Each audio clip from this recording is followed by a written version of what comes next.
I still remember that evening as if it were a scene from a suspense thriller. I was in the living room, tidying up after a day that had felt oddly ordinary, when a small but disconcerting detail seized my attention. Betty was preparing to head out for what she said was a casual dinner with friends. She moved gracefully, almost like a dancer rehearsing a familiar routine, but something felt off.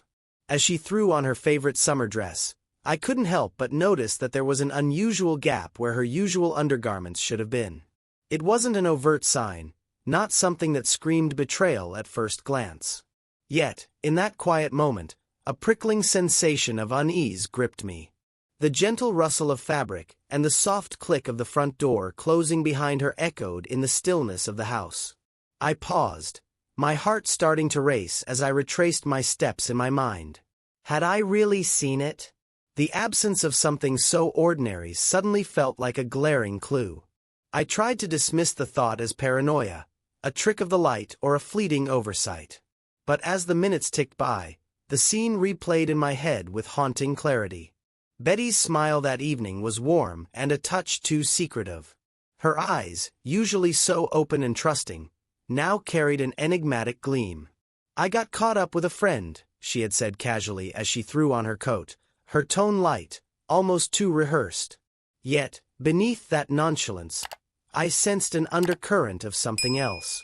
The smell of her freshly laundered clothes filled the air. A scent that used to comfort me now seemed to whisper warnings. I couldn't shake off the chill that crept along my spine as I recalled how she had softly murmured a goodbye to our home. In that moment, every small detail, the soft click of the door, the smooth fabric sliding over her skin, and the peculiar void in her attire, wove together into a tapestry of uncertainty that I couldn't ignore. My mind raced with questions. Had I been too blinded by routine to see the signs? I thought about the way her hand hesitated as she reached for the door, as if trying to hide something from herself or perhaps from me. The more I replayed the scene in my head, the more I felt like I was watching a carefully staged act, each movement choreographed to conceal a hidden truth. By the time the night deepened, my initial curiosity had morphed into a consuming dread. I knew I had stumbled onto something significant, an intimate detail that might just be the first thread unraveling the fabric of our life together. And as I sat in the dim light of our living room, the silence around me began to echo with possibilities, each one darker than the last. I couldn't shake off the question. What was Betty hiding behind that perfectly normal exterior? The unsettling certainty that something was amiss had planted a seed of doubt that now threatened to grow into an overwhelming certainty of betrayal. The moment I caught sight of a glimmering notification on the tablet, Betty's phone lying carelessly on the kitchen counter, I knew I was teetering on the edge of a precipice. My hands trembled as I picked it up, each second stretching into an eternity. The screen lit up with a text from someone named Ray, a name I didn't recognize, and it wasn't just a casual hello. The message read, "Last night was incredible. Can't wait to see you again." A chill raced down my spine, and my heart pounded as I scrolled through an endless string of messages that painted a picture I desperately refused to believe. Every word, every exchanged emoji, felt like a shard of glass slicing through the remnants of trust one had held so dear. I sat there, frozen, as the reality of her betrayal seeped into my bones. Betty had always been meticulous, never leaving her phone unattended, always with a subtle hint of caution in her actions. And yet here it was, glaring back at me with damning evidence. I remembered her earlier that day, the way her smile had flickered ever so briefly when she mentioned a late meeting that sounded more like an after-hours rendezvous. Now, that memory aligned with these intimate texts that spelled out infidelity in stark detail. I couldn't stop my mind from spiraling into dark corners. Every whispered conversation, every half-truth Betty had once uttered now resonated with a painful clarity. I felt betrayed not only by her actions but by the life we had built together. A life where secrets and lies were never part of our everyday vocabulary. I forced myself to breathe, to regain some semblance of control, yet the evidence in my hand was too potent to dismiss as mere coincidence. Desperation mingled with anger as I delved deeper. I uncovered a series of photos tucked away in a hidden folder, a private gallery of moments where Betty, with a brightness in her eyes that I'd once adored, shared stolen glances and intimate embraces with a stranger. The images were candid, raw, and heart-wrenching in their implications. Each photograph amplified the gnawing anxiety within me, a relentless reminder of the facade that had crumbled around us. My inner voice screamed at me to confront her immediately, but a deeper part of me hesitated.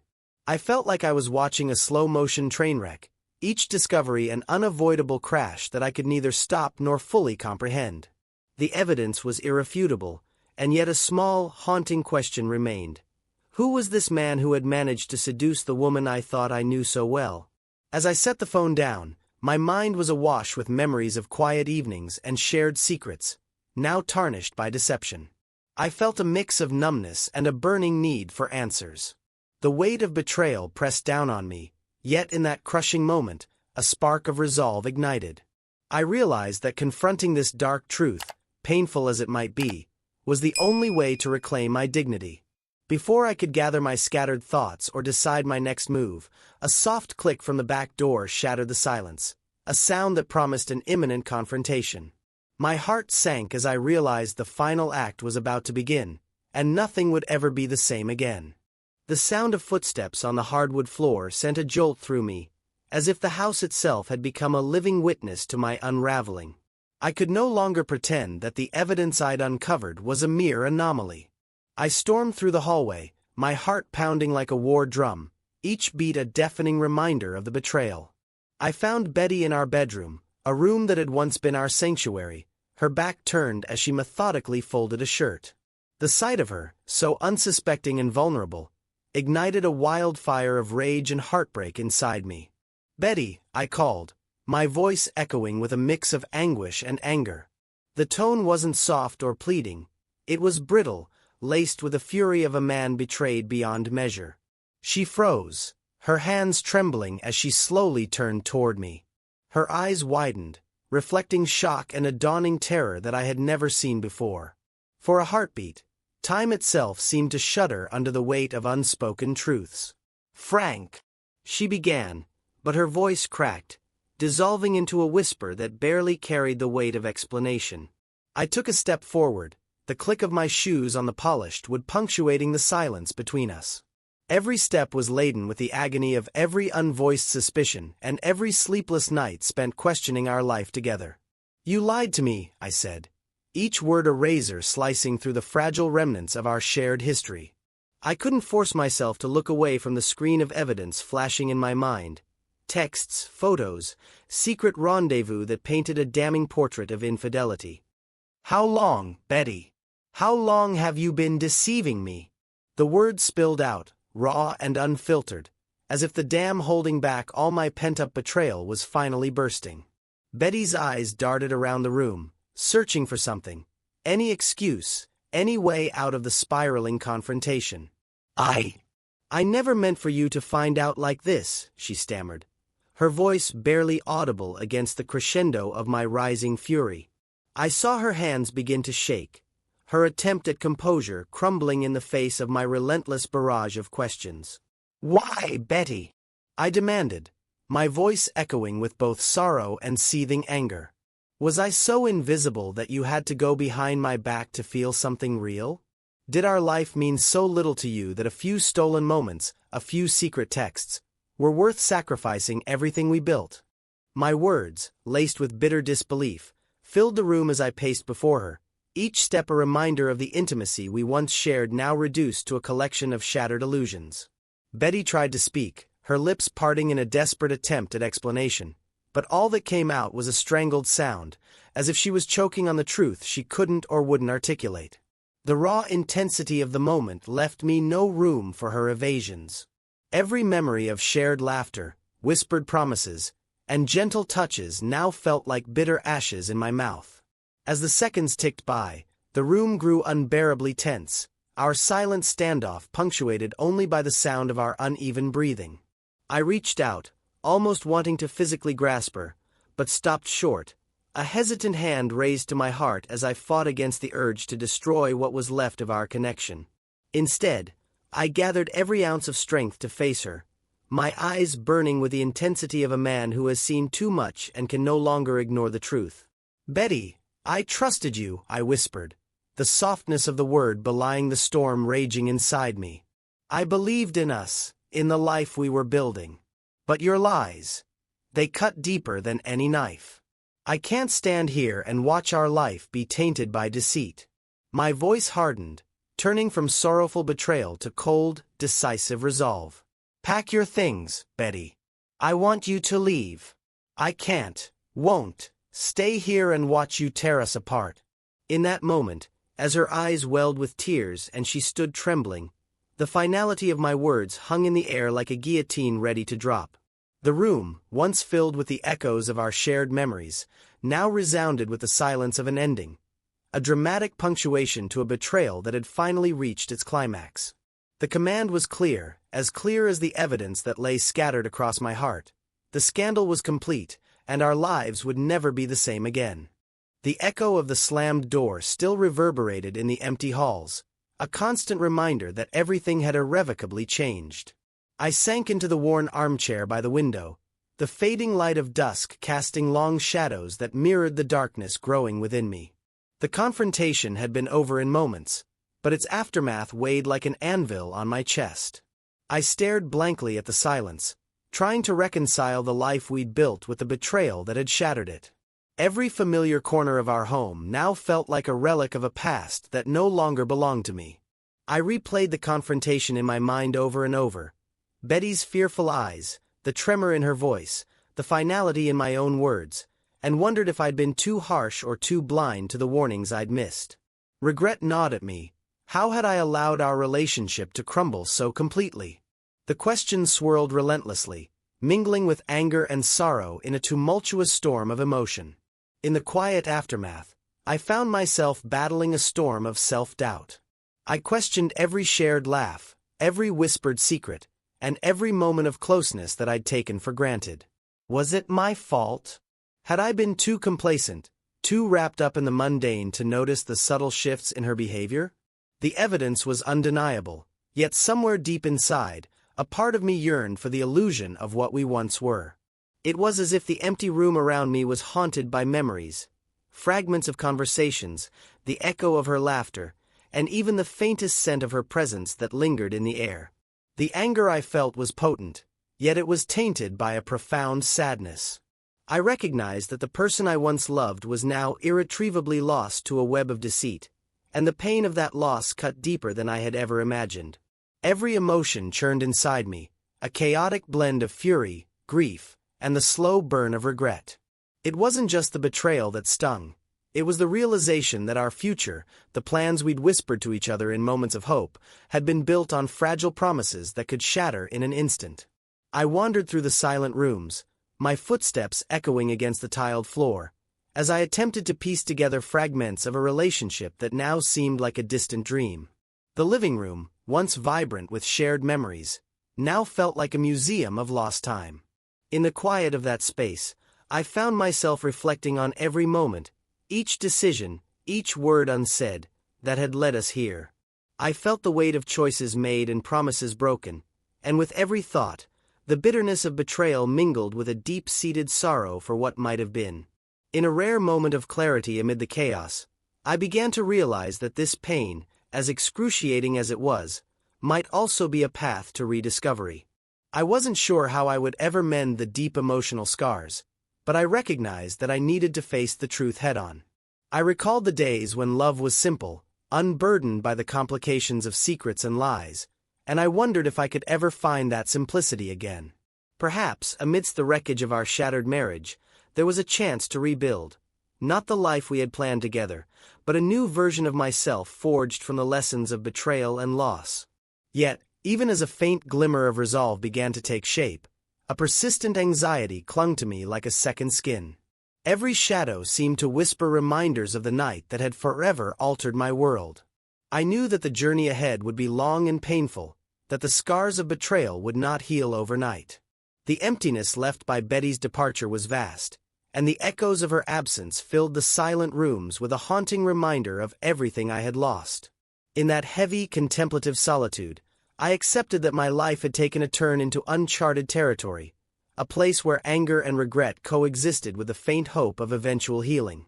As I stared out at the darkening horizon, I realized that I stood at the crossroads of my own transformation. The burden of what had happened would remain with me, a constant companion on the long road ahead. The tension in my heart was palpable, and the uncertainty of the future loomed like a storm on the horizon, threatening to upend any semblance of peace I might one day find. And so, in the waning light of that tumultuous day, with every emotion raw and unguarded, I made a silent vow to confront the pain, to learn from the betrayal, and to embark on the arduous path toward healing, no matter how long it might take.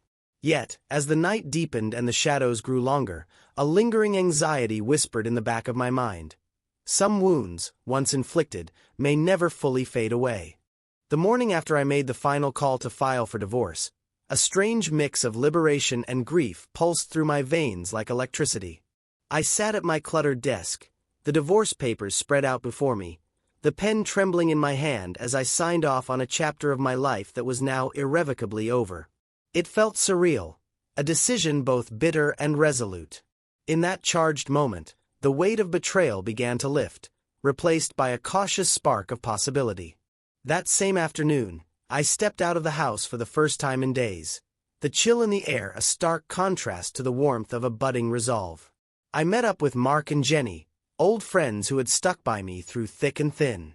Their familiar banter and genuine concern reminded me that I wasn't alone in this wreckage. Over coffee at our favorite corner cafe, we laughed and reminisced about better times. The conversation was laced with gentle jabs and hopeful chatter, a salve on my wounded pride. For the first time in what felt like ages, I allowed myself to feel something other than raw pain. Back at home, I began to reclaim my space. The house, once a shrine to our shared memories, was now ripe for transformation. I tore down a faded poster from our living room and replaced it with a vibrant piece of abstract art that I'd bought on a whim. Each stroke of the brush on the walls, each new piece of furniture, symbolized a deliberate act of self-rediscovery. I even set up a small workstation in the attic, a place I had always dreamed of converting into a personal studio where I could write and paint without interference. With every small change, I watched the shadows of the past recede, replaced by splashes of color and light that reflected my emerging identity. Late one evening, as I sat alone in the quiet of my newly transformed living room, I found myself lost in thought. The silence was no longer suffocating, it was pregnant with potential. I recalled the searing pain of betrayal, the anguish that had once seemed insurmountable. And yet, that same pain had driven me to confront the truth and finally free myself from a life that was no longer mine. A sudden epiphany washed over me. The end of a relationship wasn't just a termination, it was a gateway to reinventing who I was. It was a painful yet necessary purge that allowed space for a brighter, more authentic future. I picked up my phone and scrolled through old photos of days filled with carefree laughter and quiet adventures, images of who I had been before all the secrets and lies.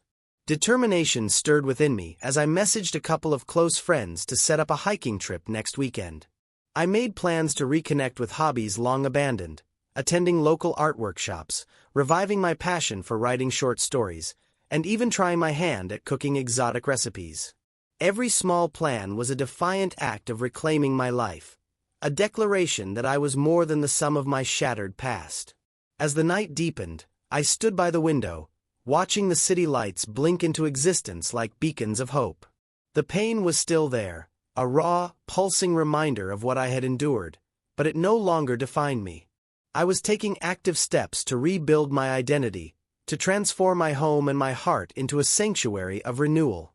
In that quiet, reflective moment, I understood that sometimes the deepest betrayals pave the way for the most profound rebirths. With a determined smile and eyes set firmly on the horizon, I embraced the truth. This ending was not a defeat but the beginning of a new, more authentic life.